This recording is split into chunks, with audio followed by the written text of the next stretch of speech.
بسم الله الرحمن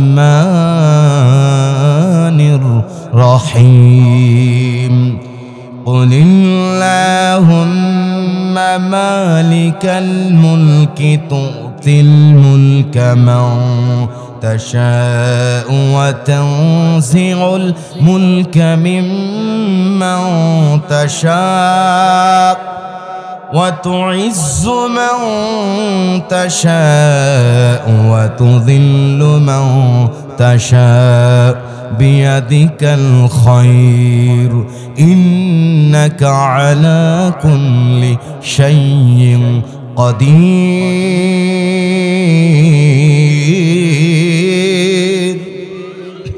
صدق الله العظيم وقال رسول الله صلى الله عليه وسلم ذاك طعام الإيمان من رضي بالله ربا وبالإسلام دينا وبمحمد صلى الله عليه وسلم رسولا আল্লাহ তাআলা বলছেন, হে নবী আপনি বলুন সার্বভৌমত্বের মালিক কে?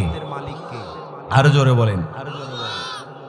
সার্বভৌমত্বের মালিক আল্লাহ। তিনি ক্ষমতা দিতে পারেন, ক্ষমতা নিতে পারেন, সম্মান দিতে পারেন, সম্মান থেকে নামায়ও দিতে পারেন, সম্মান বাড়াতে পারে, সম্মান কমাতেও পারে। বিয়াদিকাল খায়র, সকল কল্যাণ কার কাছে? আরো জোরে বলতে হবে, ইন্নাকা আলা কুল্লি শাইইন কাদির, সমস্ত শক্তির মালিক কে? আরো জোরে বলেন। প্রিয় ভাইরা আমার, এবার আসি আমরা আয়াতের ব্যাপারে সংক্ষিপ্ত তথ্য আপনাদেরকে দেই।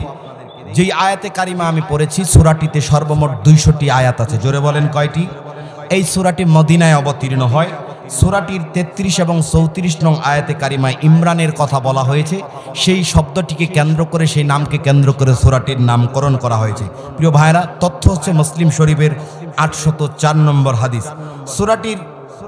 সূরাটির নামের আরও বিপরীতে অনেক নাম রয়েছে, যেই নামগুলো বিভিন্নভাবে পাওয়া যায়। আমি সময় ওইভাবে করে ম্যানেজ করতে পারবো না দেখে সেগুলো আমি বলছি না। প্রিয় ভাইরা, এই সূরাটির কিছু ফজিলত আছে। ফজিলত না বলে সূরাটির আয়াতের আলোচনায় গেলে তাফসিরের হক আদায় হবে না, বিধায় আমি বলছি।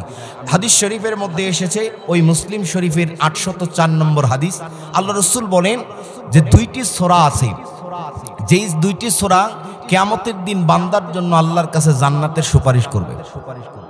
2টি সূরা হচ্ছে, একটার নাম হচ্ছে সূরাতুল বাকারা আর একটা সূরা আল ইমরান। বিশ্বনবীর কথা হচ্ছে এই 2টি সূরা কিয়ামতের দিন বান্দার জন্য বেশি বেশি সুপারিশ করবে। এই জন্য বিশ্বনবীর কথা হচ্ছে তোমরা এই 2টি সূরা বেশি করে পড়বে। সুবহানাল্লাহ পড়েন।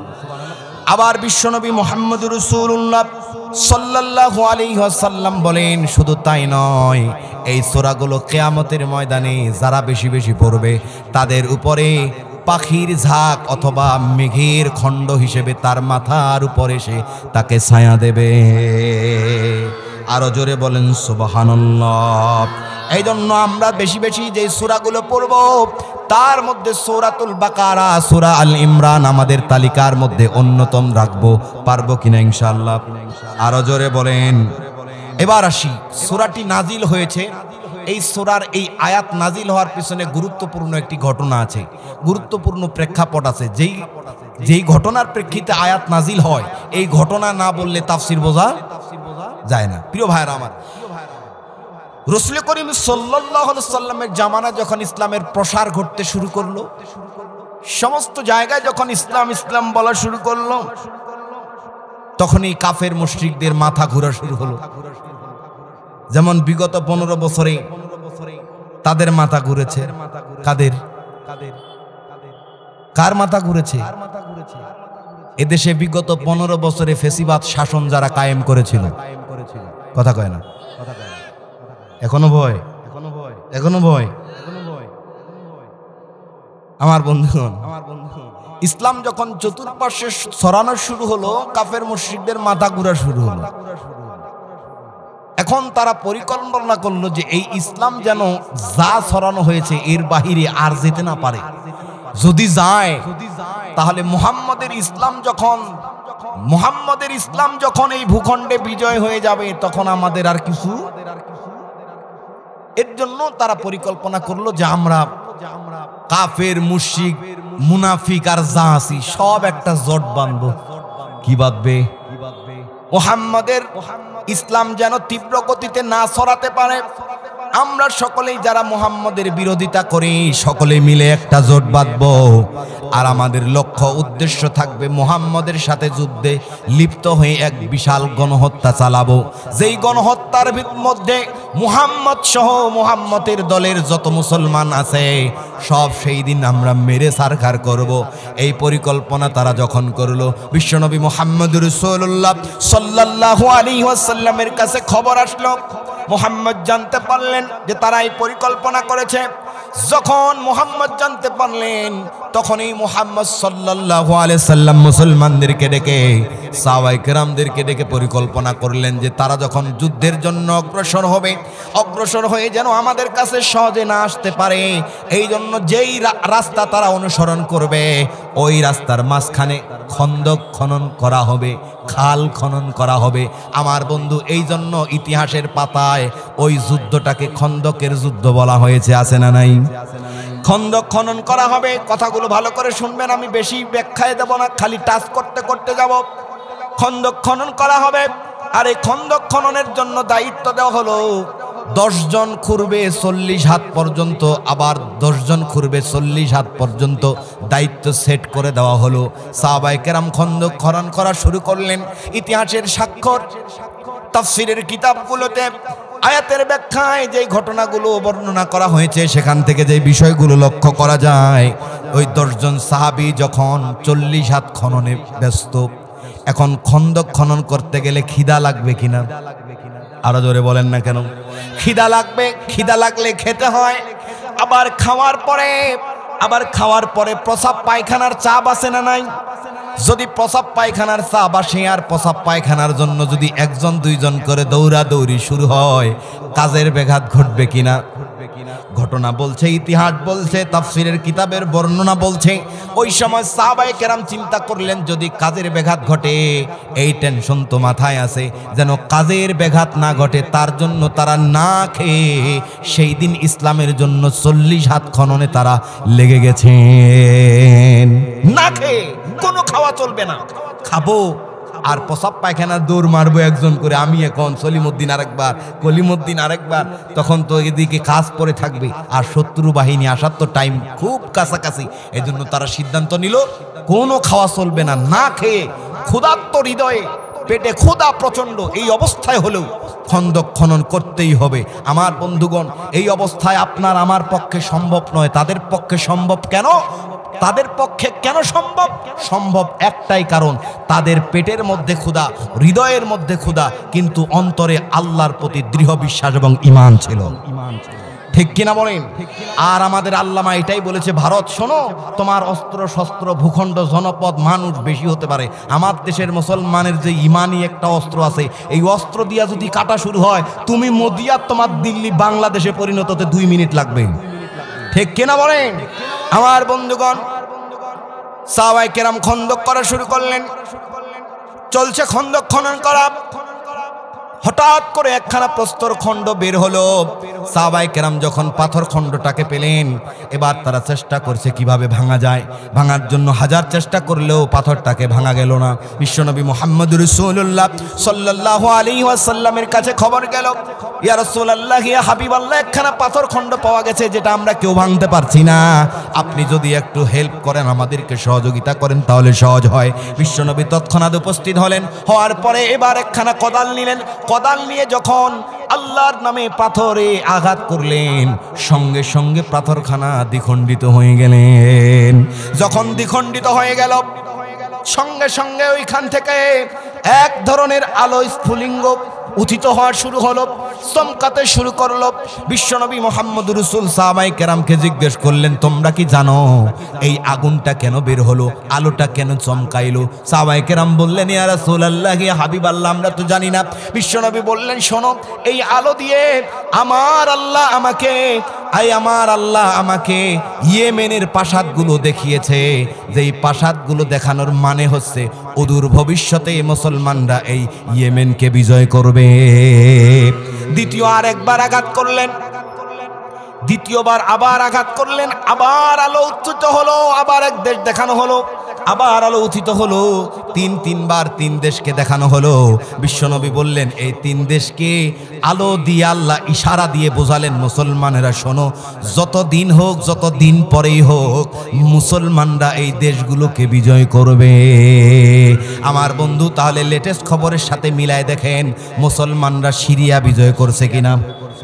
কথা কয় না? সিরিয়া বিজয় করছে কিনা বলেন? সিরিয়া এখন মুসলমানদের দখলে। আমার বন্ধুগণ, আমার দেশেও ইসলাম বিরোধী যে শক্তি ছিল, মোদী সরকারের মদতপুষ্ট যেই সংগঠন, যে দল ছিল, তারা এখন নাই। আমার দেশটাও আজকে কোরআনময়। এদেশে তারই প্রমাণ হচ্ছে, ঘরে ঘরে রাস্তাঘাটে সিপায় সাপায় এখন তাফসির মাহফিল, কোরআনের মাহফিলের জন্য মানুষগুলো পাগল হয়ে গেছে। আমার বন্ধুগণ, যখন এইভাবে দেখানো হলো, বিশ্বনবী বললেন অদূর ভবিষ্যতে মুসলমানরা দেশগুলোকে বিজয় করবে। এই খবর বিরোধী দল, কাফের মুশরিক, মুনাফিকদের কাছে যখন গেল, তারা বলা শুরু করলো, আহারে, যারা খন্দক খনন করার দেরি হবে এই ভয়ে খাবার ছেড়ে দেয়, এরা বলে ভবিষ্যতে দেশ স্বাধীন করবে। কথা বুঝেন নাই? শত্রুর ভয়ে কাজে যেন দেরি না হয়, এই জন্য খাবার ছেড়ে দিছে গা। এরা বলে আবার দেশ স্বাধীন করবো। কয় কে? কে কয়? বিরোধী দল কয়। এরা বলে আবার দেশ স্বাধীন করবে। এই উপহাসে যখন বিরোধী দল লিপ্ত হলো, আল্লাহ রাব্বুল আলামিন বললেন মুহাম্মদ সাল্লাল্লাহু আলাইহি সাল্লামকে, বন্ধু শোনো, তুমি বলে দাও, কুলিল্লাহুম্মা মালিকাল মুলক, সার্বভৌমত্বের মালিক কে? আরো চিল্লায় বলেন কে? সুতরাং মুহাম্মদ সাল্লাল্লাহু আলাইহি সাল্লামকে বললেন, বন্ধু তুমি বলো, যেহেতু আমি সার্বভৌমত্বের মালিক, তাহলে বলো, তুতিল মুলকা মান তাশা ওয়া তানজিউল মুলকা মিম্মান তাশা। আমি ক্ষমতা যেমন দিতে পারি, ওই ক্ষমতা থেকে লাথি মাইরা ছিটকায়া মামুর বাড়ি দিল্লিতেও পাঠাইতে পারি। এরপরে মুহাম্মদকে বললেন, বন্ধু তাহলে বলো, ওয়া তুইজ্জু মান তাশা ওয়া তুযিল্লু মান তাশা। আমি সম্মান দিতে পারি, সম্মান থেকে নামায়া বিচারপতিকে কলার পাতার ভিতরে রাতের আধারে শুয়াইতেও পারি। তার প্রমাণ জাতি দেখছেন কিনা বলেন? আমার বন্ধুগণ, সম্মান দিতে পারে, নিতে পারে কে? পৃথিবীতে কেউ স্থায়ী হয় না, হোক না সে ফেরাউন কিবা নমরুদ, কেউ ভবে চিরকাল রয় না। ফেরাউন শেষ তক ছিল না, মৃত্যু তাকেও ছেড়ে দিল না। ইতিহাস হয়ে আছে চিরকাল, ইতিহাস হয়ে আছে চিরকাল, কেউ আজ তার কথা কয় না। ঠিক কিনা? সুতরাং শুনে রাখো ফেসিবাদের অনুসারীরা, আজকের এই কচুবাড়ি ভাটার স্ট্যান্ড থেকে বলতে চাই, এ কথা বিশ্বাস করো আর না করো, এটাই চূড়ান্ত কথা। আল্লামা দেলোয়ার হুসাইন সাইদি রাহিমাহুল্লাহ যেই কথা বলেছিলেন, রহমতুল্লাহি আলাইহি যেই কথা বলেছিলেন, এমন একটা সময় আসবে এই দেশে আওয়ামী লীগ নামের কোনো চিহ্ন থাকবে না। আমার বন্ধুগণ, এটাই বাস্তব কথা, এটাই বাস্তব কথা। আল্লাহর দ্বীনে, আল্লাহর ধর্মে ইমানদারকে, মুসলমানদেরকে নিষিদ্ধ করতে চাও, নিষিদ্ধ করার আর জায়গা পায় না। নিষিদ্ধ করতে চায় কারণ একটাই, উনার ডায়লগটা দেই না, নিষিদ্ধ করতে চায় এই জন্য, নিষিদ্ধ করতে পারলে বড় বড় বোতল খাওয়া যায়। কথা কয় না আমার বন্ধুগণ। সুতরাং আল্লাহর এই কথায় সত্য, আমি ক্ষমতা দিতে পারি, নিতে পারি, সম্মান দিতে পারি, নামাইতে পারি। এরপরে বলছেন বিয়াদিকাল খাইর, সমস্ত কল্যাণ কার উপর? ইন্নাকা আলা কুল্লি শাইইন কাদির, সমস্ত ক্ষমতাও কার উপর? টাইটানিক তার জাহাজ বানালেন, তার ইঞ্জিনিয়ার জাহাজ বানায় বললেন সমস্ত জাহাজ ক্ষতিগ্রস্ত হতে পারে, ধ্বংস হতে পারে, আমার এটা ধ্বংস হবে না।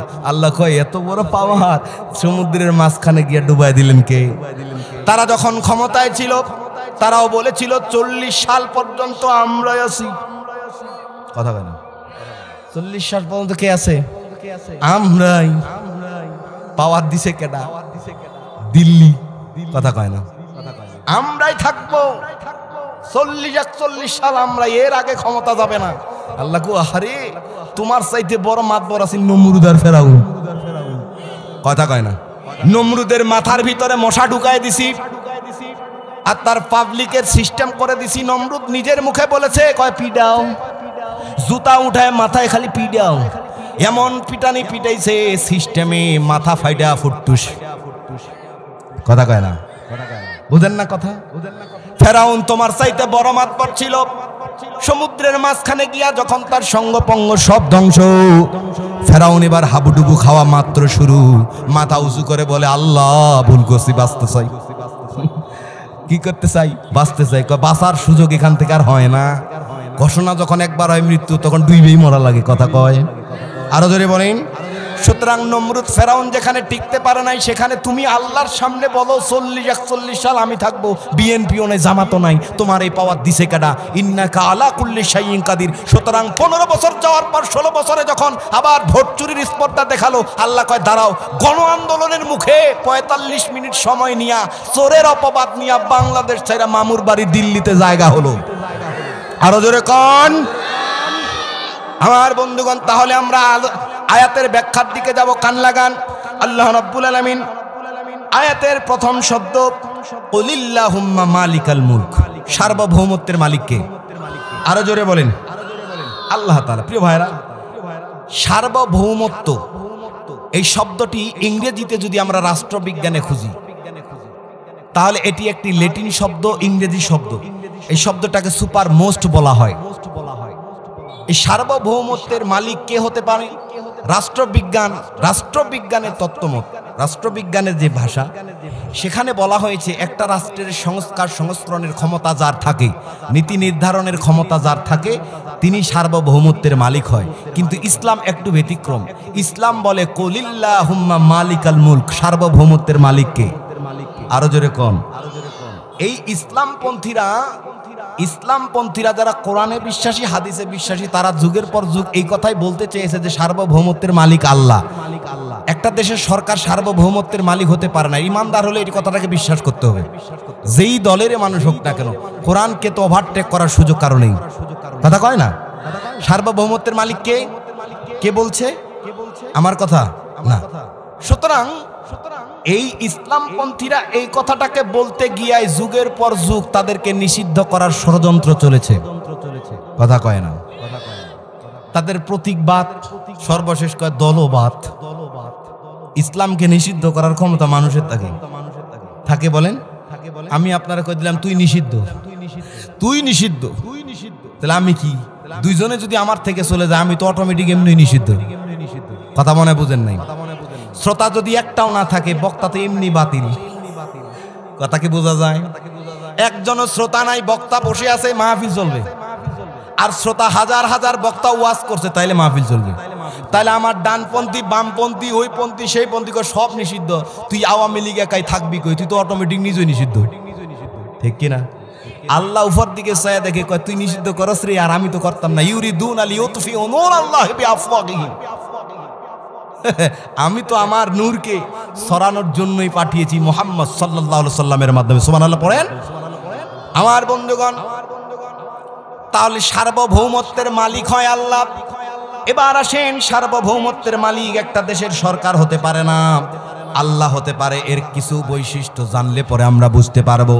সেই রাষ্ট্রবিজ্ঞান থেকেই তথ্যগুলো আপনাদেরকে দেব, আপনারা বোঝার চেষ্টা করবেন। 1 নাম্বার বৈশিষ্ট্য হলো, সার্বভৌমত্বের যিনি মালিক হবেন তার 1 নাম্বার বৈশিষ্ট্য থাকতে হবে পার্মানেন্স, অর্থাৎ স্থায়িত্ব। কি থাকতে হবে? স্থায়িত্ব। স্থায়িত্ব বোঝেন তো? এই যে মাইক্রোফোনে কথা হচ্ছে, এই যে স্ট্যান্ডটা দাঁড়ানো, এটা কি প্রধান বক্তার আলোচনা শেষ হওয়ার পরে এই জায়গায় থাকবে না এটা চলে যাবে? কথা কয় না? টেবিলটা, ওই যে ক্যামেরাম্যান, সব চলে যাবে, কোনো থাকবে না।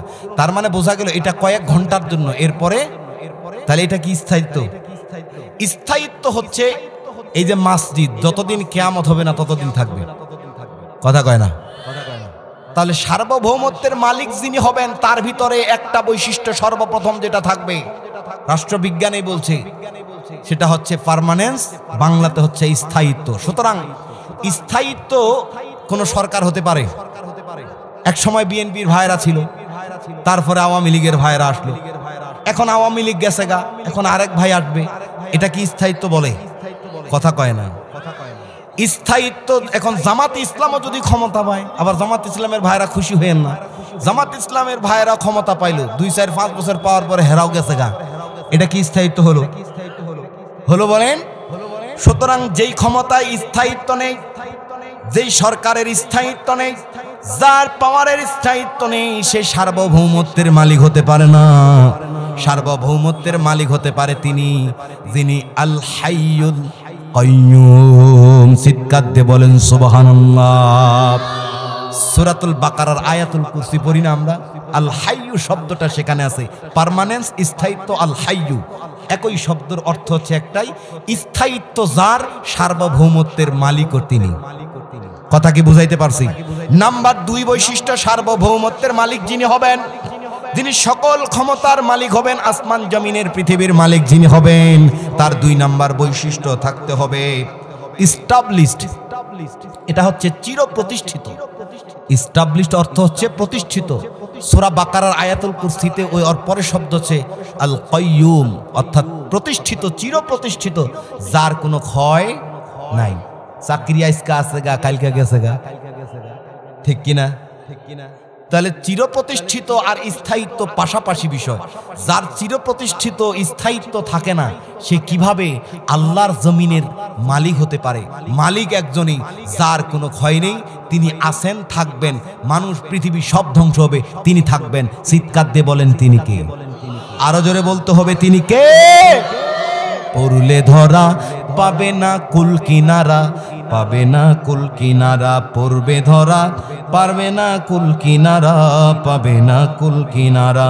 এই জীবন নয়তো খেলা, নয়তো মেঘের ভেলা, ঘুরি ওরে আকাশে, নাটাই যে তার হাতে, সময় হলে টান মারিবে, পাবে না আর তো ছাড়া। আমার বন্ধুগণ, বারবার হুজুরদেরকে বলা হয়েছে হুজুর দোয়া করেন কি? বলে কেন? এত নির্যাতন চলে, এত কিছু চলে, জিনিসের দাম খালি বাড়তেই থাকে, বাড়তেই থাকে, মসজিদে বসে বসে দোয়াটা করেন কি? এরে খেদায় না কে? তার মানে মানুষের চিন্তা ছিল যে দোয়া করলেই মনে হয় সরকার ওইটা যাইব গা। বিষয়টা এমন নয়, বিষয়টা এমন নয়। নাটাই কার হাতে? ক্ষমতা কার হাতে? ইন্না বাতশা রাব্বিকা লাশাদীদ। তিনি যখন চাইবেন তখনই তো পাকড়াও করবেন, তখনই তো ধরবেন। আপনি আমি চাইলে তো ধরাইতে পারি না, ঠিক কিনা? সুতরাং বুঝতে হবে যে আল্লাহর একটা লিমিট দেওয়া ছিল যে তুই 15 বছর খালি দেখমু। 15 বছর কি করবে? দেখবো। তো 5 বছর তুমি চালাইলা, ভালো কথা, তুমি দেখছো পাবলিক তোমারে খায় না, পরের 5 বছর যেইভাবে হোক নিলা, সংশোধন হওয়ার দরকার আছে কিনা? বুদ্ধি থাকলে হতো। আবার ভারত কইছে তুই চালাইতে থাক, যেই মুডে আছি সেই মুডে থাক। আবার 5 বছর চললো এক গণহত্যা, ধরপাকড়, বিএনপির ভাইয়েরা গিয়ে রাতে রাতে খেতে হইয়া থাকছে, কথা কয় না। এরপরে আল্লাহ দেখি তো এবার তুই কি করস, দেখে আবার পাবলিক খায় না, ভোট দিতে চায় না, এবার আবার নিজে নিজেই ভোট বানায়, আবার 5 বছর। কথা বুঝেন নাই? আল্লাহ বলছে তোর লিমিট তো 15 বছরেই দিয়েছিলাম, আর হইতো না। 16 বছরে যখন গেছে কয় দাঁড়া দেখতাছি, দেখার পরে কয় এখন তোর 35 মিনিট সময়, তোর জায়গার যে ভবনে তুই আসিলি, এই ভবনের একটা জিনিসও নেওয়ার কোনো সুযোগ নাই, যেমনি আইসো তেমনি ফকিন্নির ভূতের মতো তোর শ্বশুর বাড়ি দিল্লিতে যা। কথা কয় না? আরো জোরে বলেন। আমার বন্ধুগণ, তাহলে 2টা পয়েন্ট আপনারা মনে রাখবেন। সার্বভৌমত্ব বোঝার জন্য, সার্বভৌমত্বের মালিক যিনি হবেন, আর কোনো বৈশিষ্ট্য বলা লাগবে না। এই 2টা বৈশিষ্ট্য যার সাথে থাকবে, তিনি ছাড়া আল্লাহর জমিনের, আসমান এবং জমিনের পৃথিবীর যে কোনো জিনিসের সার্বভৌমত্ব যাকে বলা হয়, এর মালিক হতে পারে না। একমাত্র হতে পারবেন তিনি যার স্থায়িত্ব আছে, একমাত্র হতে পারবেন তিনি যিনি চিরপ্রতিষ্ঠিত, যিনি লড়েও না, সরেও না। আমার বন্ধুগণ, তাহলে আজকে আপনাদেরকে আমি যেটা বলতে চাই, আজকের পর ইমানের মধ্যে দৃঢ়ভাবে সেট করতে হবে সমস্ত ক্ষমতার মালিককে। এরপরে আল্লাহ রাব্বুল আলামিন আয়াতের পরের অংশে বললেন, তুতিল মুলকা মান তাশাউ ওয়া তানসিউল মুলকা মিম্মান তাশা। আমি ক্ষমতা দিতে পারি আর ক্ষমতা নিতেও পারি, ক্ষমতা দিতে পারি, ক্ষমতা নিতেও পারি। এর প্রেক্ষাপট আমরা তো দেখেই আসতেছি, ঠিক কিনা বলেন? আচ্ছা, ক্ষমতা দেন তিনি, আবার ক্ষমতা নেনও তিনি।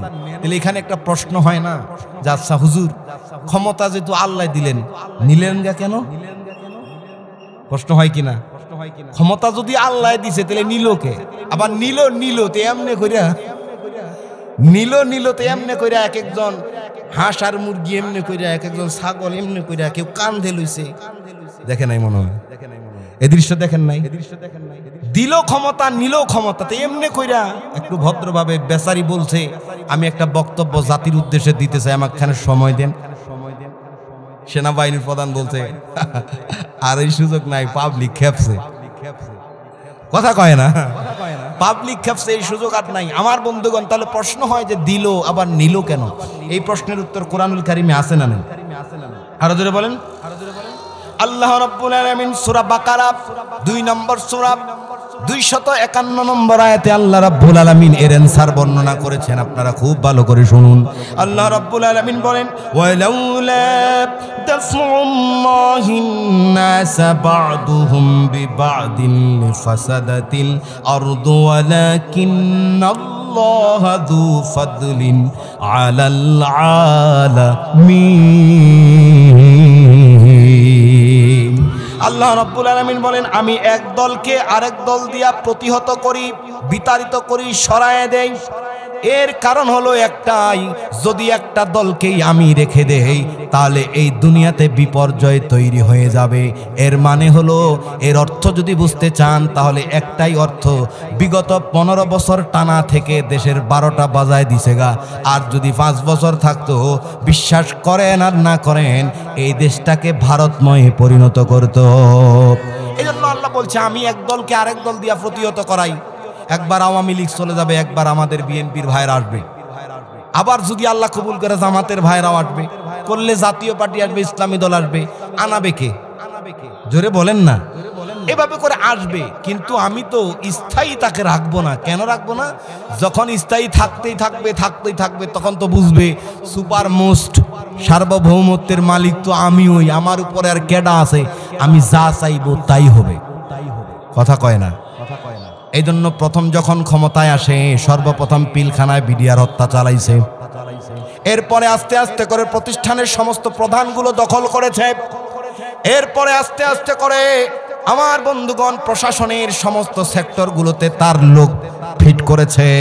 সর্বশেষ এই জন্য তো এই জায়গাগুলো কভার করার পরেই তো সে বলেছে আমি 40 সালের আগে ক্ষমতা ছাড়ছি না। তাহলে আমি যেটা আপনাদেরকে বলতে চাই, আল্লাহ রাব্বুল আলামিনের কথা হলো আমি এক দলকে স্থায়ী রাখবো না। কারণ 15 বছরে যেহেতু 12টা বাজাইছে, 15 বছর পরে ও আর থাকবে না, এবার নতুন এক দল আসবে।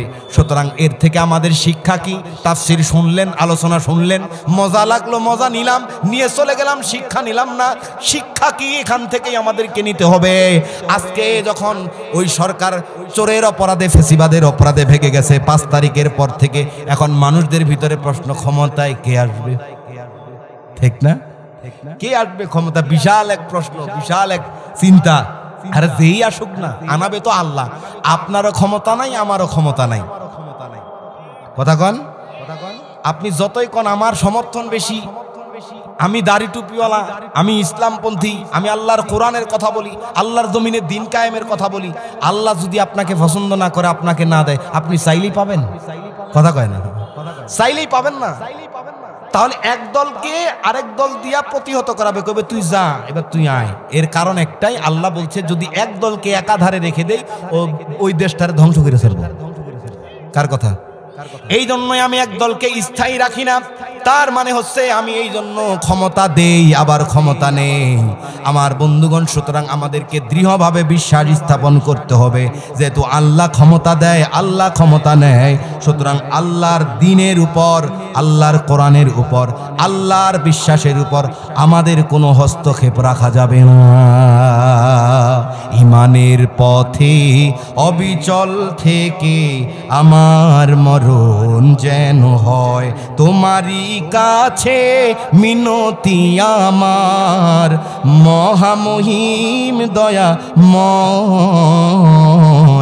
ইমানের পথে অবিচল থেকে আমার মরণ যেন হয়। পরে নামিন আয়াতের পরের অংশে আল্লাহ বলছেন, কি বলছেন?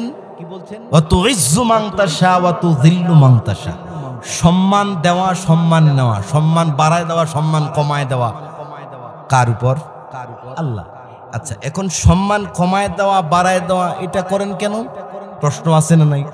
খুব ভালো করে তাফসীর বোঝার চেষ্টা করতে হবে।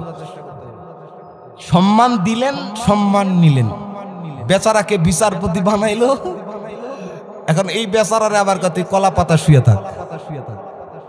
আবার বেচারায় সারা বাংলাদেশে ঘুইরা ফুটবল টুর্নামেন্ট খেললো, যেই ব্যক্তিটা তার বক্তব্যের শুরুতে বলে শুরু করিতেছি মহান আল্লাহর নামে যিনি সমস্ত জাহানের মালিক।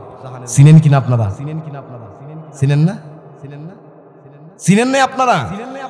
আমাদের ঠাকুরগাঁও ফুটবল খেলছে, তার নাম হচ্ছে সুমন, ব্যারিস্টার সুমন। চিনেন কিনা আপনারা? এইবার চিনছেন। এই ব্যক্তিটার সম্মান সারা বাংলাদেশে যেন রব উঠে গেল। এখন সে তো কারাগারে, শুনছি 2 দিন আগের আপডেট খবর যেটা পেলাম, তিনি এখন নামাজে ব্যস্ত। টুফি আর পাঞ্জাবি আর সেজদা, নামাজ আল্লাহ দ্বারা কিছু বলছে না। কথা বুঝছেন কি আমার বন্ধুগণ? তাহলে সম্মান দিয়া আবার সম্মান ছিনায় নেয়, এর কারণ কি? আবার সম্মান কাউকে বেশি দেয়, কাউকে কম দেয়, এর মানে কি? কোরআনে আছে না নেই? আরো জোরে বলেন।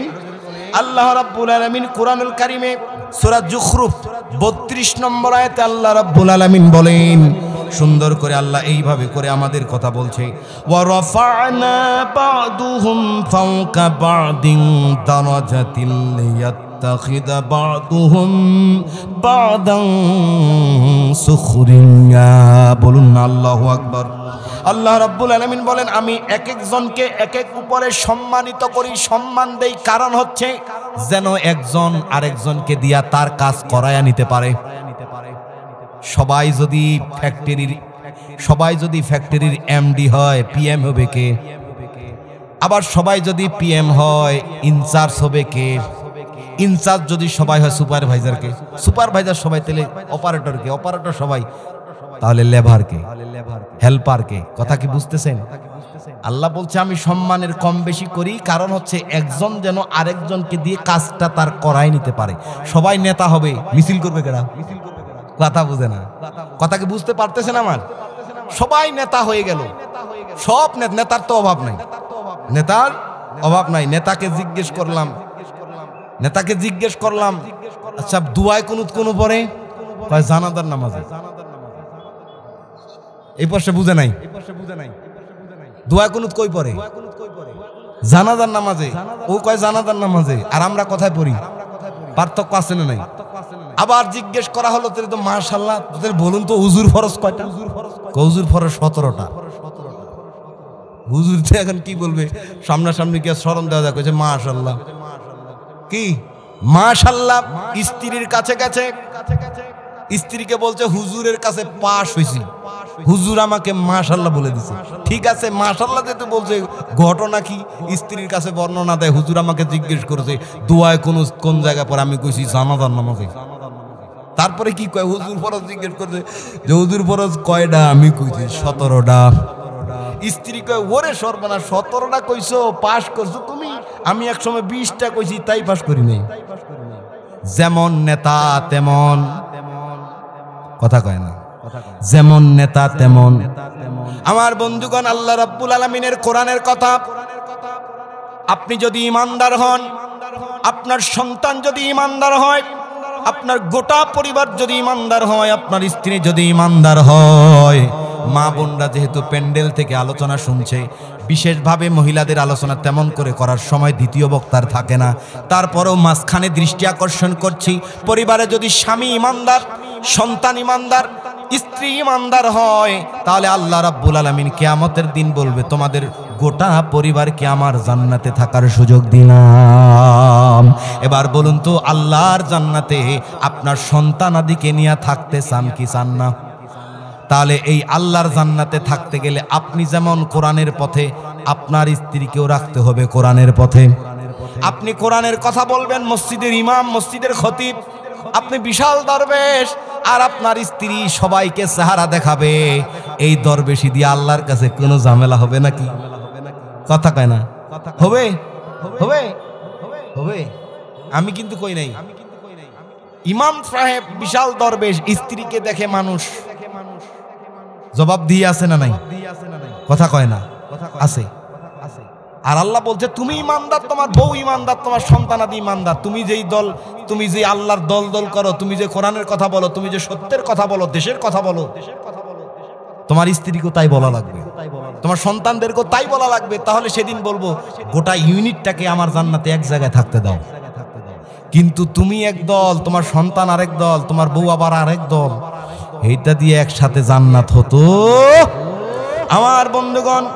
তাহলে আল্লাহ রাব্বুল আলামিন বলেন আমি একজনের উপর আরেকজনকে সম্মান দেই, এই জন্য যাকে সম্মান দিব তিনি তার থেকে যে সম্মান কম তাকে দিয়ে কাজ করায় নিবে। নেতা তার কর্মীকে দিয়ে কাজ করায় নিবে, কারণ একজন নেতা তো আর সব জায়গায় তার কাজ করা সম্ভব। ইমাম সাহেবের সব জায়গায় কাজ সম্ভব না, তার জন্য তার সাথে সেট করে মুয়াজ্জিন। আবার বড় মসজিদ হলে তার সাথে সেট করে আবার খাদেম, আছে না নাই? এটাই হচ্ছে আল্লাহর সিস্টেম। কার সিস্টেম? এখন খেয়াল করেন তো, পরিবারের কথা একটু খেয়াল করেন, যেহেতু বলেই ফেলছি।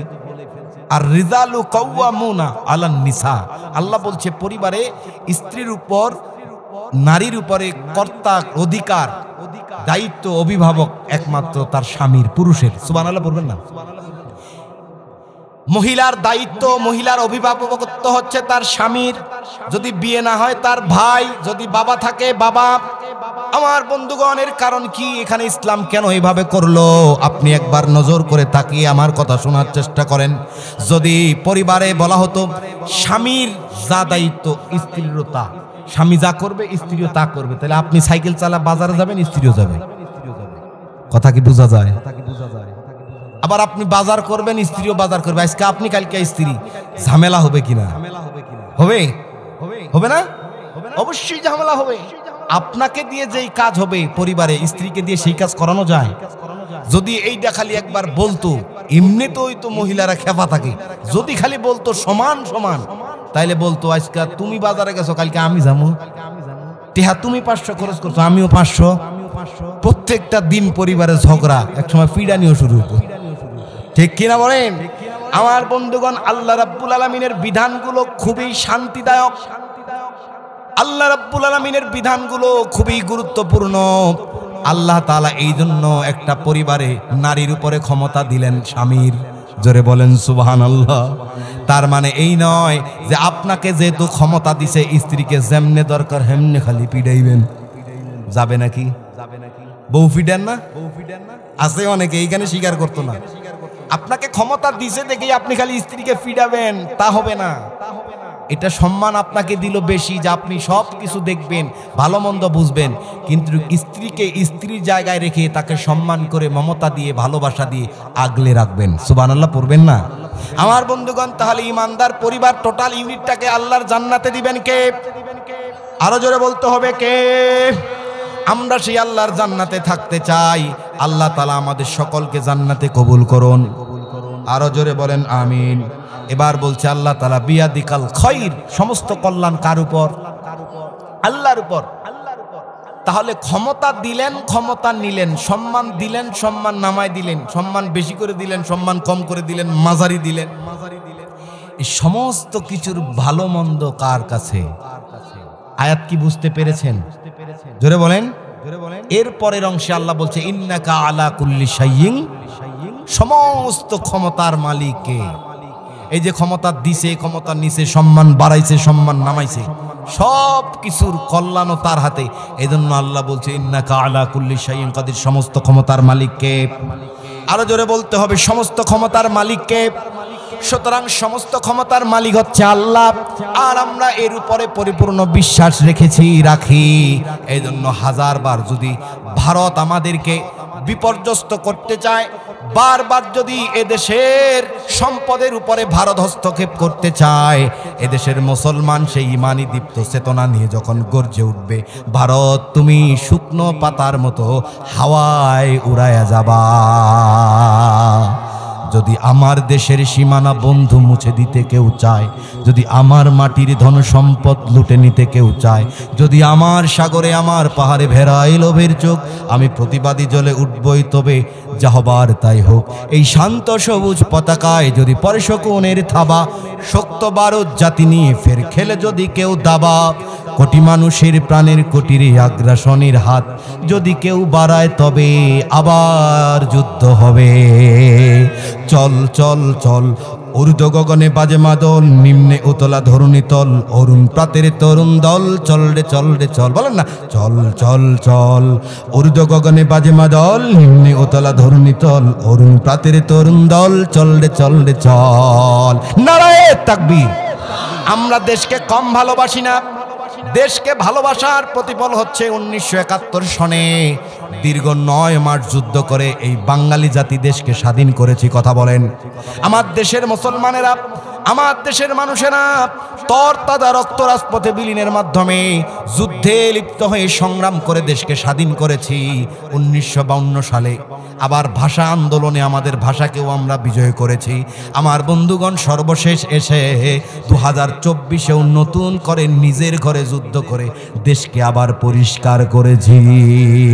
সালাম সালাম হাজার সালাম সকল শহীদ স্মরণে, আমার হৃদয় রেখে যেতে চাই তাদের স্মৃতির চরণে। ঠিক কিনা? এই দেশ আমার বাংলাদেশ, আমার ভালোবাসা, খুনের দামে পেলাম দেশ, লাখো শহীদের স্বপ্ন আশা, শত সম্ভাবনা এ দেশের বুকে, সন্ত্রাস দুর্নীতি যদি দেই রুখে। ঠিক কিনা বলেন? শত সম্ভাবনা এ দেশের বুকে, সন্ত্রাস দুর্নীতি যদি দেই রুখে, দেশপ্রেম সততায় ভালোবাসা মমতায়। মুখ দিয়া দেশের কথা, দেশকে ভালোবাসি এই কথা বলে দেশের ভালোবাসা প্রকাশ করা যায় না। দেশের সম্পদ যদি তোমার কাছে আমানত থাকে, তবেই দেশপ্রেমিকের প্রমাণ দেওয়া যায়। দেশপ্রেম সততায় ভালোবাসা মমতায়, মিলনের সুর হোক প্রাণের ভাষা, এই দেশ আমার। বলেন না, কোন দেশ? বাংলাদেশ। সুতরাং আমি বলছিলাম, এদেশের মুসলমানরা বিশ্বাস করে সমস্ত ক্ষমতার মালিক আল্লাহ। সুতরাং ভারত, তুমি বারবার তোমার আগ্রাসনের হাত বাড়ায় লাভ নাই। তোমার হাত এসে দেশের মুসলমান ছেটে দেবে। চিল্লায় বলতে হবে, ঠিক কিনা? এই ভারতের সাথে যুদ্ধে লিপ্ত হতে কারা কারা রাজি আছে? হাতগুলো দেখতে চাই। আমার বন্ধুগণ, হাতগুলো নামান। আমাদের টার্গেট, আমরা ইমানদার, আমাদেরকে জান্নাত পেতেই হবে। ঠিক কিনা বলেন?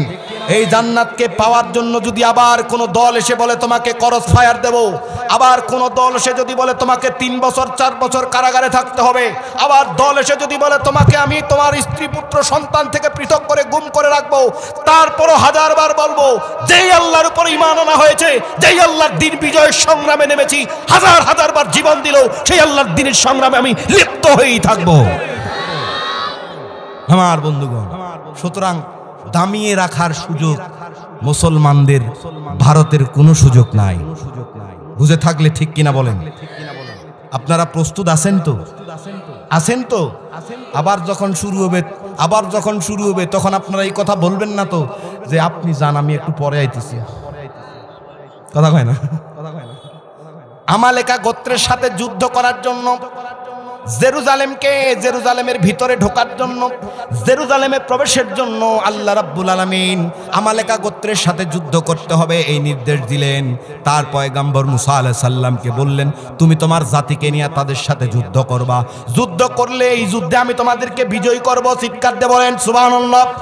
যুদ্ধ করার আগেই যদি বিজয়ের খবর পাওয়া হয়, তাহলে সেই যুদ্ধে তো হাসি মুখে লিপ্ত হতে হয়। কথা কন না কেন? যদি আগেই খবর দেয় তুমি এখানে যাইবা, যেমনি যুদ্ধ করো তোমার বিজয় আসবে, তাহলে এর চাইতে আর খুশির খবর আছে নাকি? টেনশন আছে? আমার বন্ধুগণ, যদি টেনশন থাকতো 313 জন মুজাহিদ নিয়ে বদরের প্রান্তরে আমার মুসলমান ভাইয়েরা যুদ্ধ করে কেন বিজয় হয়েছিল? ঠিক কিনা বলেন? হাজার হাজার সৈন্যের বিপরীতে মাত্র 313 জন মুজাহিদ যদি বিজয়ী হতে পারে সেই আল্লাহর সহযোগিতায়, তাহলে আপনার পিছু হাঁটার কোনো সুযোগ নেই। যার যেখানে অবস্থান সেখান থেকে ইসলামকে বিজয় করার জন্য ভূমিকা রাখতে হবে আমার বন্ধুগণ। সুতরাং ঈমানকে পরিপূর্ণ করতে থাকুন, আল্লাহ বরকত দিবেন। আরো জোরে বলেন, ইসলামকে বুঝতেই থাকুন, ইসলামকে বোঝার চেষ্টা করতেই থাকুন। যদি ইসলামকে পরিপূর্ণভাবে আপনার ব্যক্তি জীবনে বুঝতে পারেন, আপনার পরিবারে বুঝতে পারেন, আল্লাহর পক্ষ থেকে আপনার জীবনের সমস্ত পেরেশানি দূর করে দেবেন। শুধু তাই নয় 16 বছর বয়সে 96 হিজরি সন ইমামে আজম আবু হানিফা রাহিমাহুল্লাহ বাবার সাথে মক্কায় গেছে হজ করতে। হজে গিয়ে দেখে একজন ব্যক্তির পাশে অনেক মানুষ। বাবাকে জিজ্ঞেস করলো, এখানে এত মানুষের ভিড় কেন? বাবা বলল, ওই ব্যক্তি বিশ্বনবীর জামানায় ছিল, বিশ্বনবীর জবানের কথাগুলো তার কাছে আছে। বিশ্বনবী কি বলেছে সব কথা সেখানে তার কাছে জমা আছে, এই কথাগুলো তার কাছ থেকে শোনা যায়, সেই জন্য মানুষেরা তার কাছে ভিড় জমায়ে থাকে। এবার ছোট্ট বালক, মাত্র 16 বছর বয়স, সন্তানটা বলল, বাবা তাহলে আমি সামনে যেতে চাই। সুবহানাল্লাহ পড়বেন না। সামনে গিয়ে কি খেলবে না কথা শুনবে? সামনে গিয়ে খেলবে না কথা শুনবে? যুবক ভাইরা কান লাগান, স্কুল কলেজ ভার্সিটি বিশ্ববিদ্যালয় যেখানেই পড়েন ছাত্র ভাইরা কান লাগান, যেই ছাত্রটা মেধাবী হয় তার টার্গেট শুধু জ্ঞান অর্জন থাকে। কিন্তু এখনকার ছাত্র ভাইরা পিছনে বেগ ঝুলায়, সামনে খালি টিপ টিপ টিপ টিপ, কথা কয় না, একটাও কথা কয় না। যুবক ভাইদের আওয়াজ বন্ধ হয়ে গেছে। যুবক ভাইদের আওয়াজ করা লাগবে না? আজকের এই মাহফিল সম্পূর্ণ ভূমিকা রেখেছেন যুবক ভাইরা, আলহামদুলিল্লাহ পড়বেন না? এই ভাইদেরকে আবু বকর ওমরের মতো কবুল করুন। এদের প্রত্যেকটা বক্ষ, প্রত্যেকটা মেধাকে ইসলামের সৈনিক হিসাবে কবুল করুন। আরো জোরে বলেন। বাবাকে বলল, আমাকে সামনে দেন। মেধাবী সন্তান বলল, আমাকে সামনে দেন। বাবার সমস্ত ভিড় ডেঙ্গায়া সামনে দিলেন। সামনে যখন দিলেন, ইমামে আজম আবু হানিফা রাহিমাহুল্লাহ বলেন, আমি যখন সামনে দাঁড়ালাম, সর্বপ্রথম যেই কথাটা ওই ব্যক্তির মুখ থেকে আমি শুনেছি, তার কিতাবে তিনি বর্ণনা করে গেছেন, আমি যখন সামনে দাঁড়ালাম প্রথম কথাটা আমি যেই কথাটা শুনেছি সেই কথাটা ছিল এইরকম। ব্যক্তিটা বারবার বলছিল, বিশ্বনবী মুহাম্মদ রাসূলুল্লাহ সাল্লাল্লাহু, তিনি বলে গেছেন, যখন কোনো ব্যক্তি তার ব্যক্তি জীবনে সম্পূর্ণভাবে ইসলামকে মেনে নেয়, সম্পূর্ণভাবে ইসলামকে বুঝতে পারে, তখন আল্লাহ রাব্বুল আলামিন তার ব্যক্তি জীবন থেকে, পরিবার জীবন থেকে সমস্ত পেরেশানিগুলো দূর করে দেন। শুধু তাই নয়, এমন একটা জায়গা থেকে তার রিজিকের ব্যবস্থা করে দেন যেইখান থেকে রিজিকের কোনো দিন সে কল্পনাও করতে পারে নাই। এই জন্য প্রমাণ যদি খুঁজেন দেখেন, যারা ইসলামকে লালন করে একটাও রিজিকের বাহিরে থাকে না। চিৎকার দিয়ে বলেন সুবহানাল্লাহ। আমার বন্ধুগণ, তাহলে যেহেতু যুবক ভাই সন্তানদের কথা এসেছে, আমি বলতে চাই, সন্তানদেরকে মানুষ করার পিছনে সর্বপ্রথম ভূমিকা ঘরে যিনি থাকেন তিনি হচ্ছে প্রত্যেকটা সন্তানের মা। কথা কন। এই মা যাদের আছে তারা একটু হাতগুলো দেখতে চাই। হাতগুলো দেখি তো। আল্লাহ প্রত্যেকের মাদেরকে নেক হায়াত বাড়ায় দাও। হাত নামান। যাদের মা নাই তারা হাতগুলো উঁচু করেন তো। আল্লাহ এই সকল ভাইয়ের, প্রত্যেকটা ভাইয়ের মাকে জান্নাতের উঁচু মাকাম দান করো। যে মা আমায় ছোট থেকে মায়ার জালে বন্দি রেখে করেছে পালন, হে প্রভু তুমিও তারে তোমার আরো ছায়া নিরে করিও লালন, মাকে করিও লালন। কোরআনে দোয়া আছে না নাই? রব্বিরহামহুমা কামা রব্বায়ানি সগীরা। বলুন না আল্লাহুম্মা আমিন। আমার বন্ধুগণ, মা সন্তানকে মানুষের পিছনে সর্বপ্রথম ভূমিকা রাখে। সন্তান মানুষ হবে না, সন্তান সম্মানিত হবে না, অপমানিত হবে না, বদমাশ হবে, এটার ভূমিকা যত মানুষ রাখে তার ভিতর গুরুত্বপূর্ণ হচ্ছে মা। এজন্য মা বোনদেরকে অনুরোধ করব, সন্তানদেরকে মানুষ করবেন টেলিভিশনের সামনে দিয়া নয়, কোরআনের সামনে দিয়া। ঠিক কিনা? সন্তানদেরকে মানুষ করবেন বদ মানুষের পিছনে দিয়া নয়। ইসলাম লালন করে, ইসলাম ভালোবাসে, আল্লাহর কথা কয়, কোরআনের কথা কয়, এই সমস্ত মানুষের পিছনে দিয়া। কথা কয় না? নেতা যদি দুয়ায় কোনো জানাজার নামাজে চালায়, উজুর ফরজ 17টা চালায়, এমন নেতার পিছনে আপনার সন্তানকে লেলিয়ে দিয়া মিছিল করায়া আপনার সন্তানকে আপনি কোনোদিন জান্নাতমুখী করতে পারবেন না। সন্তানকে মানুষ করতে গেলে কোরআনের পথে রাখতে হবে। সন্তানকে মানুষ করতে গেলে কোরআনের দাওয়াতে সন্তানকে শামিল রাখতে হবে, ঠিক কিনা বলেন? এখনো যারা পায়নি দাওয়াত কোরআনের এই মিছিলে, শুনিয়ে দেই চলো সত্যবাণী, পথ বাতলে দেই আমলের, বলে দেই বুকে টেনে, জান্নাতে একা আমি যাব না তো ভাই, সবাইকে জান্নাতে দলে নিতে চাই, ঠিক কিনা আমার বন্ধুগণ? তাহলে মা বোনদের ভূমিকা রাখতে হবে। আর সন্তানদের ক্ষেত্রে বলবো, যেই মায়ের কথা বললাম ভাই, সেই মাকে বোঝার চেষ্টা করেন। আপনাকে মাকে বোঝানোর জন্য মা কতটা গুরুত্বপূর্ণ আপনার জন্য, আপনার মা আপনার জন্য কতখানি গুরুত্বপূর্ণ, আমি ছোট্ট একটা ঘটনার মাধ্যমে আজকে শিক্ষা দিয়ে যেতে চাই। এই কচুবাড়ি, এই ভাটার মানুষদেরকে আমি এই শিক্ষা দিতে চাই। আমার বন্ধুগণ, ইমাম আবু হুরায়রা রাদিয়াল্লাহু তাআলা আনহু, যিনি ছিলেন হাদিস বর্ণনাকারীদের মধ্যে সর্বোত্তম সাহাবী, ঠিক কিনা বলেন? এই সাহাবীর ঘটনা পড়তে গিয়ে যে বিষয়টা আমার চোখে পড়েছে, সেই বিষয়টা আমি বারবার মায়ের কথা বলতে গেলে প্রায় জায়গায় বলার চেষ্টা করি। আমার বন্ধু আবু হুরায়রা রাদিয়াল্লাহু তাআলা আনহু যখন স্থলাভিষিক্ত হয়ে এক জায়গায় দ্বীনের কাজ করতেন, যখন দায়িত্ব নিয়ে এই কাজে যখন যেতেন, ওই কাজে যাওয়ার আগে মায়ের দরজার সামনে আসতেন, এসে মায়ের দরজায় নক করতেন, বলতেন আসসালামু আলাইকুম আম্মাজান। সালামটা যখন দেওয়া হতো, ভিতর থেকে মা তার জবাব দিতেন। সুবহানাল্লাহ, আরো জোরে বলেন। মা জবাব দিত, আবার ফিরে আসতেন কাজ থেকে, আবার একই কায়দা, ঘরের দরজার সামনে এসে মাকে সালাম দেওয়া। আজকে আমাদের ভাইয়েরা মাকে সালাম দিতে চায় না, বাবাকে সালাম দিতে চায় না। যদি কারণ জিজ্ঞেস করা হয়, বলে আগে দেইনি তো, এখন শরম লাগে, ঠিক না? আজকে প্রতিজ্ঞা করেন এখান থেকে যে এই আজকের মাহফিলে আমার মতো ছোট্ট মানুষের আলোচনা শুনে এই শিক্ষাটা আপনি নেওয়ার একটা প্রতিজ্ঞা করেন যে আজকের পর আমার আম্মুকে, আমার আব্বুকে আমি সালাম দেব। তাহলে আপনাকে মানুষে পরিণত করবে কে? আল্লাহ তাআলা। ফিরে আসতেন, যেতেন একই কায়দায়। এবার খুশি হয়ে তার মা আবু হুরায়রাকে বলছে, আবু হুরায়রা, এই বৃদ্ধ বয়সে এসেও তোমার মাকে তুমি এমন সম্মান করছো, আমি আল্লাহর কাছে দোয়া করি আল্লাহ তাআলা যেন তোমাকে পৃথিবীর বুকে সম্মানিত করে দেন। এই দোয়া করেছে বিধায় এই আবু হুরায়রা কিয়ামতের আগ পর্যন্ত বিশ্বস্ত সাহাবী হিসেবে পৃথিবীতে পরিচিতি লাভ করেছেন। সুতরাং মা আপনার জন্য গুরুত্বপূর্ণ। আজকের পর মায়ের সাথে বেয়াদবি করব না, ভালো আচরণ করব। শুধুমাত্র সন্তানরা হাত দেখান, লিল্লাহে তাকবীর। আল্লাহ যেই সকল ভাইরা হাতগুলো উঁচু করেছে, তার মায়ের সাথে ভালো ব্যবহার করার জন্য প্রত্যেককেই কবুল করে নাও। মা এমন গুরুত্বপূর্ণ, বাবা কি গুরুত্বপূর্ণ কম নাকি?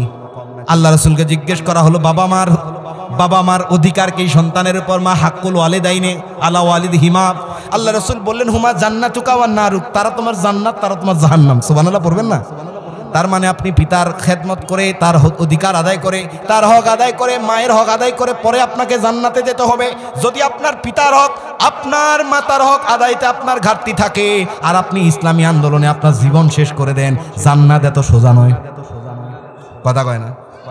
আপনি যত ইসলামপন্থী হন আর ইসলামী আন্দোলনের কর্মী আর নেতা হন, মানবিক দুর্বলতা দিয়ে ভরপুর আপনার হৃদয়, আপনি মায়ের খেদমত করেন না, বাপের খেদমত করেন না, প্রতিবেশীর সাথে হিংসা করেন, আরেকজনের সাথে হিংসা করেন, আপনার মতো দায়িত্বশীল আর নেতা কর্মী দিয়ে ইসলামের কিছু হবে না। আপনি জান্নাত এত সোজা নয়। সুতরাং আগে ঘরে আগে আল্লাহ বলেছে, ওয়া কাদা রাব্বুকা আল্লা তা'বুদু ইল্লা ইয়াহু ওয়া বিল ওয়ালিদাইনি ইহসান। আল্লাহর ইবাদতের পরে যেই কাজ করতে হবে সেটা তোমার বাবা মার সাথে খেদমত করো, তোমার বাবা মার অধিকার আদায় করো। সেটা না করে তুমি খালি ইসলাম, নারায়ে তাকবীর, আল্লাহু আকবার, এই নেতা দিয়ে ইসলামের কিছু হয় না এ পর্যন্ত। কথা কয় না? আছে না নাই এমন? বুঝেন না যে হুজুর আপনি আবার আপনাগরি কথা কন। আরে বলবো না কেন? কোরআনের কথা বলতে গিয়ে আমার বাবার বিরুদ্ধেও যেতে পারে, কোরআনের কথা বলতে গেলে আমার গোটা পরিবারের বিরুদ্ধে যেতে পারে। আমি একটা যে দায়িত্ব নিয়েছি, সেই দায়িত্ব হচ্ছে এই জায়গায় বসে হক কথা বলা। হক কথা বলতে গিয়ে যদি আমার বাবা কালকে গ্রেফতার হয়ে কারাগারে যায়, আমার কিচ্ছু যায় আসে না। কথা কয় না? আর চিল্লায় বলতে হবে, ঠিক কিনা আমার বন্ধুগণ? তাহলে বাবার অধিকার, বাবার হক আদায় করে জান্নাতে, মায়েরও একই অবস্থা। আমার বন্ধুগণ, মায়ের কথা যেমন বলি, বাবার কথাও বলে দেই। বাবা শুধু বাবা নয়, এক সৈনিক, খেটে যায় আজীবন সে তো দৈনিক। সংগ্রামী সে যে সংগ্রামী, খুব দামি সে যে খুব দামি। বাবা তুমি আমার দু চোখে দেখার পৃথিবীর সেরা মানুষ। প্রত্যেকটা বাবার সাথে ভালো ব্যবহার করতে হবে সন্তানদের। যাদের বাবা মা কবরে চলে গেছে, সুযোগ নাই, তারা কখনো আর এই সুযোগ পাবেন না। আল্লাহর কাছে ক্ষমা প্রার্থনা করবেন। কিন্তু যাদের আছে, অনুরোধ করব প্রত্যেকেই পিতা মাতার হক আদায় করে আল্লাহর জান্নাতে যাওয়ার চেষ্টা আমরা করব কিনা। আল্লাহ আমাদেরকে কবুল করুন। আরো জোরে বলেন। সুতরাং বাবা মাকে সন্তানদের হক, সন্তানকে পিতা মাতার হক, এই জায়গাটাতে ঠিক রাখলেই গোটা পরিবার ইমানদার হয়ে যায়। গোটা পরিবার যখন ইমানদার হয়ে যায়, তখন আল্লাহর জান্নাতে পুরো ইউনিটটাকে ঢুকায় দেওয়া হয়। সুবহানাল্লাহ পড়বেন না? আপনি খালি নিজে বাঁচলে বাপের নাম, এটা ইমানের কথা নয়। কু আনফুসাকুম ওয়া আহলিকুম নার, নিজে বাঁচান, পরিবার বাঁচান, এর নাম হচ্ছে ইমান। আর আমরা স্লোগান দেই নিজে বাঁচলে বাহের নাম, চাচা নিজের জীবন বাঁচা, সব হচ্ছে বেঈমানের কথা। কথা কয় না, জোরে কন না ভাই। এত মানুষ বাইরে গেল, আওয়াজ কম, একটু চিল্লায় বলেন কথা ঠিক কিনা। নিজে বাঁচলে বাপের নাম নয়, সবাইকে নিয়ে জান্নাতে যেতে চাই, এটা হচ্ছে ইমানের কথা কিনা আমার বন্ধু। তাহলে ইউনিটকে, পুরো পরিবারকে জান্নাতে নিতে গেলে সবাইকে ইমানদার হতে হবে। ইমানদার হতে গেলে সন্তান পিতামাতার হক আদায় করবে, পিতামাতা সন্তানের হক আদায় করবে। সন্তানকে খারাপ পথে, ওই নেতা দেখে শেষে মস্ত বড় চোর, নেতার মাথায় ছাতা ধরে গেলাম বহুদূর, ফিরে এসে দেখি আমার নেতা মস্ত বড় চোর। এই নেতার পিছনে সন্তানকে লেলিয়ে দিয়া 16-17 পকেটওয়ালা প্যান্ট পরে, এই বাবা, এই সন্তান দিয়া জান্নাতে ইউনিট গঠন হবে না। বিশ্বাস করেন আর না করেন, এই সন্তান দিয়ে জান্নাতে আপনার ইউনিট তৈরি হবে না। ইউনিট তৈরি হবে সেই সন্তানকে দিয়ে, যে মুজাহিদের মতো, আমির হামজার মতো, আবু বকর ওমরের মতো বিশ্বস্ত বুক নিয়ে, দক্ষ নিয়ে আল্লাহর জমিন, আল্লাহর দ্বীন কায়েমের জন্য ঝাঁপিয়ে পড়বে। এই সন্তানকে নিয়ে আল্লাহর জান্নাতে থাকার সুযোগ হবে আমার বন্ধু। তাহলে আমরা আজকের পর পিতা মাতার যে জায়গাটা, পরিবার, এটা ঠিক রাখবো কিনা ইনশাআল্লাহ। আপনারা ভুলে গেল, আমি ভুলিনি, যেই কথা বলছিলাম, আমালেকা গোত্রের সাথে যুদ্ধের কথা বলছে, মনে আছে আপনাদের? এটা না বলে চলে গেলে বলবেন হুজুর জায়গায় কোপ মেরে গেলেন গা। ইন্নাকা আলা কুল্লি শাইইন কাদির শেষের ব্যাখ্যা চলছিল, সেখানে বলতে গিয়ে বলেছি আমালেকা গোত্রের সাথে যুদ্ধ করতে বলল বনি ইসরাইলকে, তাদের পয়গাম্বর মুসার সাথে। পয়গাম্বর যখন তার জাতিকে বলল, আল্লাহ বলছে যুদ্ধ করতে হবে আমালেকা গোত্রের সাথে, জেরুজালেমকে দখল করতে হবে, বিজয়ী হতে হবে, আল্লাহ বলেছে। এখন তার জাতি বলে তোমার যুদ্ধ তোমার রবের লগে তুমি করোগা, আমরা করতাম না। যেটা বলছিলাম এটা এই কারণে যে যদি ভারতের সাথে যুদ্ধ লিপ্ত হয়, তখন বিএনপি বলেন, জামাত বলেন, জাতীয় পার্টি বলেন, ইসলামী আন্দোলন, চরমনাই, হেফাজত, খেলাফত মজলিস, ইসলামী ঐক্যজোট, সবাইকে ভারত বিরোধী শক্তির সাথে যুদ্ধে লিপ্ত হবে, দলমত নির্বিশেষে সবার, ঠিক কিনা আমার বন্ধুগণ? যদি খালি ওই আমালেকা গোত্রের সাথে যুদ্ধের মতো আপনার পয়গাম্বরকে, আপনার রাহাবারকে আপনি যদি বলে দেন যে আপনার যুদ্ধ আপনি করেন, আপনার রব বলছে আপনি করেন না, আমাগর করার দরকার নেই, এত ঠেয়া পড়ে নাই, এই রকম যদি বলেন, আল্লাহর পয়গাম্বর আল্লাহর কাছে বলল, আল্লাহ আমার ক্ষমতা তো শুধু আমার ভাইয়ের কাছে, আমার ভাইকে আমি শাসন করতে পারি, আমার ভাইকে আমি জোর করে হলেও নিতে পারি, কিন্তু গোটা জাতিকে তো আর যুদ্ধে আমি নিতে পারি না। আমি বলেছি, বলার দায়িত্ব, কিন্তু তারা অস্বীকার করেছে। আল্লাহ তোমার কাছে আমি ফায়সালা চাই, আমার এই অবাধ্য জাতির একটা ফায়সালা করে দাও। আল্লাহ রাব্বুল আলামিন ফায়সালা করলেন, হুকুম করলেন যে এরা আজকে থেকে 40 বছরের জন্য একখানা মাঠের মধ্যে আবদ্ধ থাকবে, যেই মাঠে 40 বছর আবদ্ধ ছিল। ইতিহাস বলে এই মাঠটা হলো এমন একটা মাঠ, এই মাঠটা এই পাশ থেকে ওই পাশ কোনো সীমানা নাই। তারা সকালবেলা যাত্রা শুরু করে নিজের গন্তব্যে পৌঁছানোর জন্য, যখন রাত্র হয়ে যায় ফিরে দেখে যেই জায়গা থেকে শুরু করছিলাম ওই জায়গায় রয়ে গেছি। এখান থেকে শুরু করে যে মাহফিলের প্যান্ডেল ওই পাশে যাব, গিয়া দেখে আমরা তো মঞ্চের রানে রয়েছি। এই কারিশমাটা করেছিল কে? আরো জোরে বলেন কে? শুধুমাত্র আল্লাহ বলেছিল তোমরা আমালেকা গোত্রের সাথে যুদ্ধ করবে, এই যুদ্ধে আমি তোমাদেরকে বিজয় করাবো। তারা শুধু প্রাণের ভয়ে, সম্পদের ভয়ে, নিজের জীবনের ভয়ে, পরিবারের ভয়ে, সন্তান, পিতামাতা, স্ত্রীর ভয়ে তারা তাদের পয়গম্বরকে বলেছিল তোমার রবের সাথে তুমি যুদ্ধ করো। আল্লাহ এই জন্যই ক্ষিপ্ত হয়ে তাদেরকে 40 বছর নিষিদ্ধ করেছিল। সুতরাং তুমি 1000 বার নিষিদ্ধ করতে চাইলেও তোমার নিষিদ্ধ দিয়ে কাম হবে না। এখন তুমি তোমার নিষিদ্ধ নিয়ে ভাবো, হপায় মাত্র দিল্লিতে এমন একটা জায়গা তৈরি হবে তোমার খবরই থাকবে না পৃথিবীতে। যদি তোমাদের হিংসার আগুনে জ্বলে পুড়ে হই ছাই, যদি তোমাদের আক্রোশ ঝরে চুরমার হয়ে যায়, যদি তোমাদের পথের কাটা মনে করো আমাদের, ষড়যন্ত্রের জাল বুনে নাও প্রস্তুতি যুদ্ধের, যদি আমাদের ফাঁদে আটকাতে খোঁজো নানান উপায়, যদি আমাদের ফাঁদে আটকাতে খোঁজো নানান উপায়, সোজা পথে হেরে বাঁকা পথে নাও চাতুরীর আশ্রয়, যদি পৃথিবীর প্রতিটি কোণায় গড়ে তোলো কারাগার, যদি আমাদের সব রসদের বন্ধ করো দ্বার, যদি বুলেটের আঘাতে বসতি কেঁপে ওঠে থর থর, তবু স্লোগানে একটাই ধ্বনি তুলবো বারে বার, নারায়ে তাকবীর, আল্লাহু আকবার, নারায়ে তাকবীর।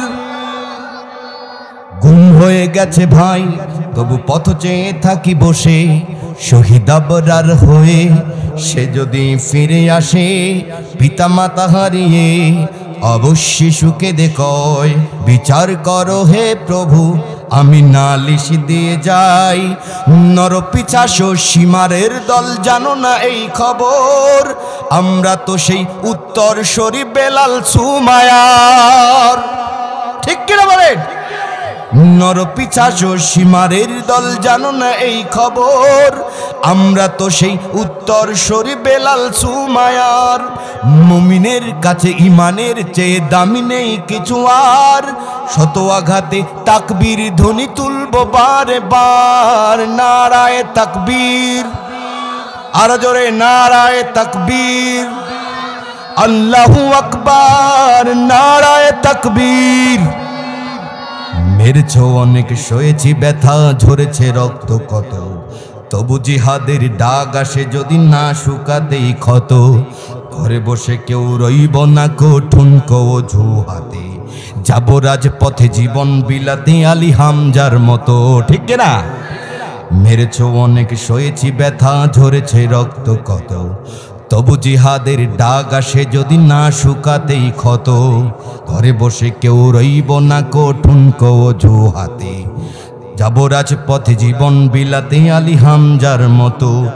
মুসলমানের প্রতিটি ঘরে জেগে আছে তিতুমির, প্রয়োজনে ফের বাঁশের কেল্লা করবে নবীন বীর, ভুলে যাব দলকে কোন মতের একজনই রাহবার, একটাই সে স্লোগান হবে আল্লাহু আকবার, নারায়ে তাকবীর। যদি এই আঙিনাতে অবাঞ্ছিত হয়ে রই, স্বাধীন এ জনপদে যদি শৃঙ্খলিত হই, যদি সত্যের পথে চলা বড় অপরাধ হয়, সেই অপরাধে অপরাধী হব করি না সাজার ভয়ে, যদি সমাজে চেতনার নামে ছড়াও মিথ্যাচার, আবারও যদি বন্দি করো শত পাখি কোরআনের, যদি আবারও ফাঁসি হয় কারো শহীদি কাফেলার, তবু স্লোগানে একটাই ধ্বনি তুলবো বারে বার, নারায়ে তাকবীর, আর জোরে নারায়ে তাকবীর, নারায়ে তাকবীর।